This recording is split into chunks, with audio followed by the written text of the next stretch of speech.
continuidade às nossas revisões, aos nossos estudos, né, crianças? Vamos falar um pouco sobre a importância dos animais, né, nas nossas vidas, né?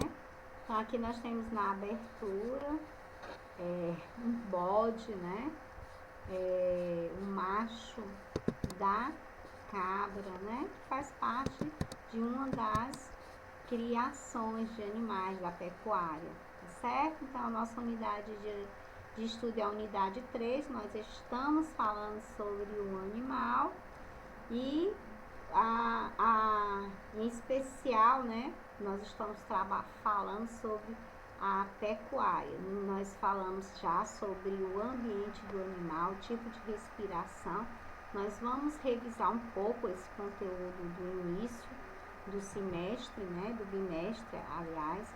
Então, vamos lá falar sobre o tipo de respiração, tá certo? Então, nós temos aqui animais terrestres com a sua respiração pulmonar na página 136, certo? Na página 136 nós estamos falando sobre o animal, os animais terrestres e o esquema de respiração pulmonar, né? Que vocês estão vendo aí, né? O esquema da respiração pulmonar no nosso livro da página 136, tá certo? Então, os animais realizam a respiração pulmonar, eles possuem 2 pulmões, localizados um em cada lado do peito. Os pulmões possuem muitos vasos sanguíneos. O gás oxigênio que chega aos pulmões é captado pelo sangue e então é distribuído, né, para todas as partes do nosso corpo. Nós respiramos o oxigênio, né? E os animais? E nós respiramos animais terrestres, né? E os demais animais terrestres, nós respiramos o ar, né? O oxigênio da atmosfera. E os animais aquáticos? De onde eles retiram o oxigênio do ar que eles respiram? Então, os animais de ambiente aquático, eles retiram o oxigênio do ar, né, da própria água, né? Então, vejam aí na página 142 que eles retiram o oxigênio da própria água. Vamos ler aqui um pouquinho, tem um esquema aqui, né? Tem um peixe, aqui tem a entrada da água, né, pela boca. Tem o opétulo, tem as brânquias, né, que é o órgão da respiração deles, certo? Então, com estudos anteriores, os animais podem ser agrupados de acordo com o seu habitat, ou seja, com o ambiente que eles vivem, né? Então, um dos grandes grupos são o habitat terrestre e o habitat aquático. A principal característica que os separa é a maneira que eles retiram oxigênio, né, por meio da respiração, que um é pelos pulmões e o outro são pelas brânquias, né? Então, muitos animais terrestres retiram o gás oxigênio da atmosfera por meio da respiração pulmonar. E os animais aquáticos, de onde eles retiram o oxigênio? Essa pergunta eu já fiz, né? Então, eles retiram da própria água, né? Eles tiram da água. Então, a maioria dos animais aquáticos não sai da água para respirar, à exceção da baleia e do golfinho, né? Que eles têm um pulmão, eles são animais considerados mamíferos, né? E eles retiram da atmosfera o ar naquele salto que eles dão. Eles retiram a atmosfera e voltam para a água novamente. Além de estar presente na atmosfera, o oxigênio também se encontra dissolvido na água. E por meio de um órgão chamado brânquia, né, que os peixes, que são os animais aquáticos, retiram a água para realizarem a sua respiração. Nós fizemos, eu solicitei para vocês desenharem no caderno de desenho, né? Fazerem atividade no caderno de desenho de vocês. Um animal aquático e destacar seu órgão de respiração, né?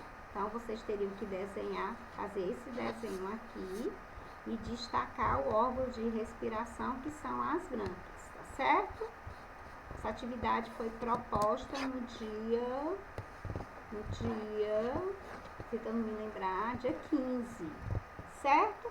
Então, ainda na página 142, nós temos aqui, em geral, as brânquias ficam escondidas dentro de uma cavidade protegida por uma estrutura chamada de opéculo, certo?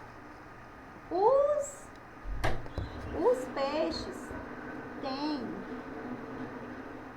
peixes têm uma parte lateral na cabeça, né? Vejam aqui na imagem, certo? Imagem A e na imagem B. Os outros animais aquáticos apresentam fendas branquiais e não possuem opéculos. No caso aqui nós temos o tubarão, estão vendo aqui? Eles como se fossem uns cortes, né? Pode ser observado na imagem C. Então, os peixes, eles possuem os opéculos, né? E os tubarões, eles apresentam o quê? As fendas, né? Certo? Então, vamos lá. Existem algumas dicas para quando você for com seu familiar, sua mãe, a pessoa que é responsável pela sua casa, né, de cuidar de você. Existem algumas dicas para quando ela for comprar o peixe, escolher o peixe, tá certo? Então, tem aí 4 dicas, né, importantes que devem ser observados quando você for comprar um peixe. Um peixe que vai estar o que? Adequado para o consumo, bom para o consumo. Quando os peixes são utilizados para alimentação, existem outras características, além do aspecto das brânquias, que recebem atenção. Confira a seguir algumas dicas de como indicar um peixe fresco, né, e adequado para o consumo. Aí nós temos aqui, optar por peixes inteiros, pois fica mais fácil de ver se o produto está realmente bom. Prestar atenção nos olhos. Peixes frescos possuem olhos brilhantes e peixe com olhos opacos deve ser descartados. Sem brilho, né, deve ser descartado. Observar se o peixe está brilhante, sem manchas, furo ou cortes. Verificar se as escamas estão bem presas ao corpo do peixe. Caso eles estejam se soltando com facilidade, esse peixe já não está tão fresco. Então, ele não deve ser escolhido por você. Você deve procurar outro tipo de peixe, né? Com essas características. Encontrar peixes com as características aí indicadas. Abram agora na página 154, onde nós vamos falar sobre os animais próximos aos seres humanos, tá certo? Então, nós temos dizendo aí que no início da humanidade, o ser humano era mônimos, né? Nômade. Ou seja, ele não tinha uma residência fixa. Ele ficava só mudando de lugar em lugar. Ele estava hoje aqui, aí quando ele caçava, comia os alimentos, acabavam o que eles comiam, eles tinham que procurar um novo canto. Então, por que isso acontecia? Porque eles eram caçadores e coletores, né? Eles eram caçadores de animais e eles colhiam os vegetais, né, que encontravam na natureza. E com o tempo isso ia acabando, né? Com o passar do tempo, os humanos perceberam que podiam cultivar o próprio alimento e criar alguns animais em vez de caçá-lo. Assim nasceu a agricultura, que é o cultivo de alimento, e a pecuária, que é a criação de animais. Além disso, eles perceberam que poderiam se aproximar de outros seres que oferecessem proteção ou outras vantagens, como remédios naturais, passando a domesticar diferentes espécies de animais e plantas.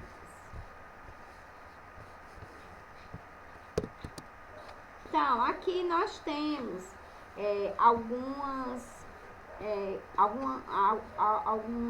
complementos, né, do que vem a ser nômade, que vem a ser caçadores-coletores, domesticar e agricultura e pecuária. O humano primitivo, que vivia mudando de residência em busca de alimentos e melhores condições de vida, por isso ele era chamado de nômade, porque ele o quê?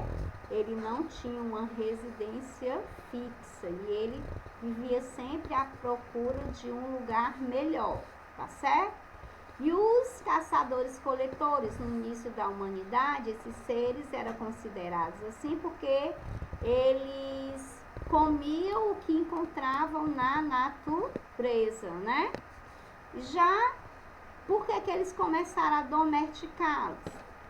Para criar os animais para o consumo, né? Então, eles precisaram domesticar para poder eles criarem os animais para consumir, tá certo? A agricultura e a pecuária veio da necessidade do ser humano cultivar seu alimento e criar o próprio animal para o consumo. Por isso que surgiu a agricultura e a pecuária. Nós falamos já várias vezes, né, do animal, do lobo cinzento, que originou os cachorros, né, que nós temos hoje, que é considerado o melhor amigo do homem. Então, há mais de 30 mil anos, na Europa, os homens e as mulheres do passado começaram a criar e domesticar os lobos cinzentos, uma espécie típica daquela região. Foram esses lobos que, com o passar do tempo, deram origem aos cães. Porém, mesmo que pertençam à mesma espécie, conseguimos encontrar diferenças entre os lobos e os cães. Assim, podemos dizer que os cães são subespécie do lobo, né? Eles não são bem... ele é uma subespécie, né? Que ele foi como se fosse... Ele surgiu, originou. Então, ele não é da mesma família, é uma subespécie, certo? Mas foram os lobos cinzentos que originaram, né? Deu origem aos cachorros. Na página 156 e 157, aí nós vamos falar um pouquinho sobre a domesticação dos animais, tá certo? Então, no início, aconteceu principalmente pelos benefícios que davam ao ser humano. Passou a conhecer também apenas pela companhia e pela convivência. Além dos cães e dos gatos, atualmente são domesticados vários tipos de animais, como pássaros, tartaruga, hamsters, peixes, camaleão, entre outros animais que são considerados animais de estimação, certo? Então, é importante lembrar que a domesticação causa mudança no comportamento dos animais, já que não precisam mais caçar ou coletar sua comida. Dessa forma, os animais domesticados geralmente não conseguem voltar a viver nos seus habitats naturais, né? Porque se eles voltar, com certeza, eles iriam morrer, já que eles não têm mais o hábito que eles tinham antes de procurar, de caçar o seu próprio alimento. E agora eles têm tudo lá no seu cantinho, né? No nosso caso, que criamos geralmente gato e cachorro, as rações, água no lugar. Nós sabemos que tem que ter as vacinas, né? Que tem que ter os cuidados específicos. E alguns animais, como as tartarugas, camaleões, E alguns outros tipos de animais, eles precisam de autorização, né? Não é qualquer animal que você pode criar, não, tá certo? Aqui nós temos a doutora Nice, né, da Silveira, que nós falamos durante quase todo o mês de agosto e setembro, por conta do trabalho que ela realizava em benefício dos seus pacientes usando os animais, né, nas terapias. Então, é uma médica psiquiátrica, certo?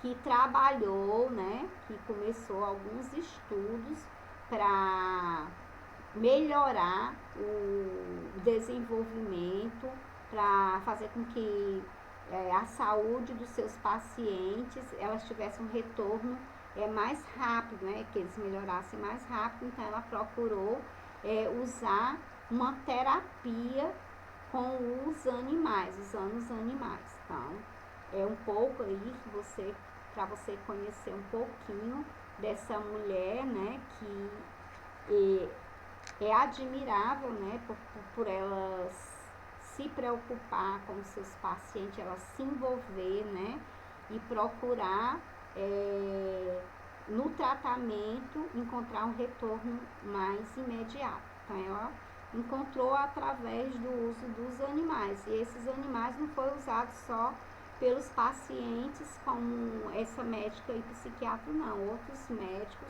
como no tratamento do câncer, como eu falei para vocês na aula anterior, eu creio, que alguns médicos passaram a usar animais também para pacientes com câncer, né? E crianças com câncer. Então, esse conteúdo é o conteúdo da página 160, onde fala da doutora Nice da Silveira, certo? Aqui nós temos, né, cães terapeutas, levam alegria e carinho a pacientes internados em hospital em Goiânia. Então, esses cães aí que são terapeutas, eles passam por acompanhamento, né? Tem a pessoa que cuida dele, tem os veterinários, tem todo o envolvimento de profissionais com esses animais também, para que ele possa desenvolver esse tipo de tratamento com os pacientes, já que eles vão para hospitais, certo? Agora nós vamos falar dos animais utilizados na alimentação humana, tá certo? Nós vamos falar sobre os animais usados na alimentação humana. Nós já falamos da importância, né, do porquê que o homem resolveu criar o animal, né, para ele ter uma residência fixa. Agora nós vamos falar quais os tipos de criação da pecuária, né, no caso do peru, da galinha e da codorna, que fazem parte da criação da avicultura, né? A avicultura é o nome dado da criação das árvores, né, para alimentação. Dessa criação, né, de aves, é possível conseguir a carne e os ovos. A galinha é a fêmea do galo e os pintinhos são os filhotes, né? Além da galinha, outras aves são consideradas para alimentação humana, como o peru, que é bastante consumido na época do Natal, e as codornas, que são famosas, né, pelos pequenos ovinhos, tá certo? Vamos falar um pouquinho da bovinocultura, né? É o que? Produção de quê? É a criação de bovinos, que são o quê? Os bois e as vacas. Do boi é tirado o leite, e do leite alguns derivados são feitos, né? É feito o queijo, é feito o iogurte, entre outras coisas mais, certo? Então, dessa criação tem como finalidade principal a produção do leite, da carne e o couro. A vaca é a fêmea do boi ou touro e seus filhotes são os bezerros.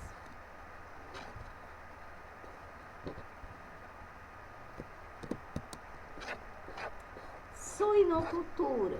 Suinocultura vem de suínos. Suínos são os porcos, né? Então, suinocultura é o nome da criação de suíno. Consumo,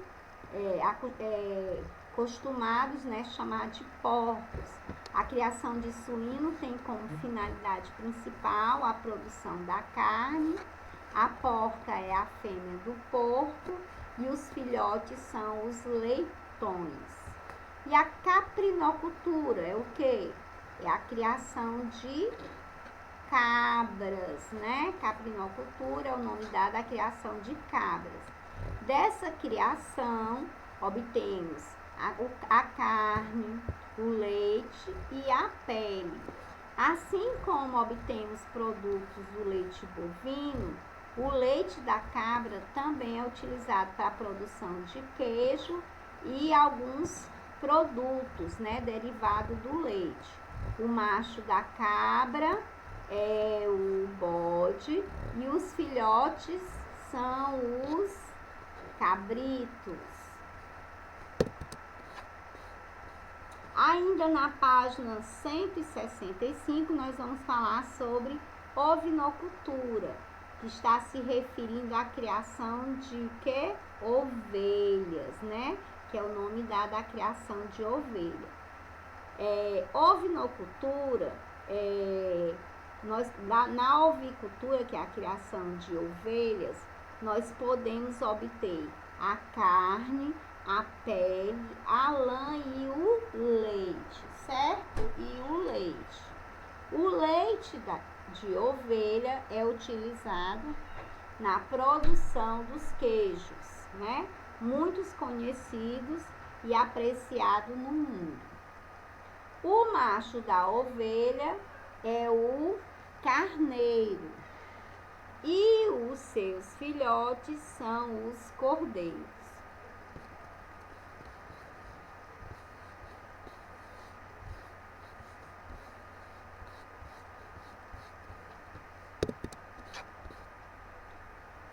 Nós falamos sobre os animais, desde da época, né, dos primitivos, do homem pré-histórico, né? Nós vamos falar agora um pouquinho sobre o sol e os seres vivos. Sol e a saúde, certo? Sol e a saúde. Então, o sol é a produção de vitamina D. O sol é a produção da vitamina D. Sol. Vitamina D é uma substância necessária em pequena quantidade para o funcionamento adequado do organismo, certo? Então, a exposição do sol auxilia na produção da vitamina D. Quando nós ficamos no sol, o nosso corpo absorve essa vitamina D. Mas será que a gente pode pegar sol a toda hora? Não.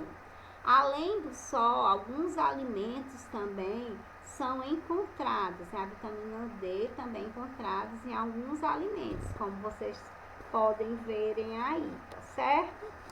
Então, vamos dar uma olhadinha aqui, falar mais sobre um pouquinho sobre essa vitamina D, sobre a importância do sol. Além de regular o nosso relógio biológico, o que será relógio biológico, hein? Nós vamos também já saber.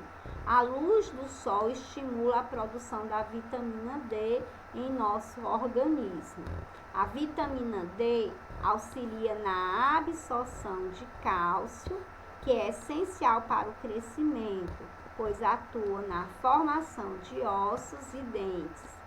E também nos ajuda a ganhar força muscular. Olha só a importância da vitamina D, gente, de você comer produtos, né, que tem a vitamina D e de você também pegar um pouquinho de sol todo dia, certo?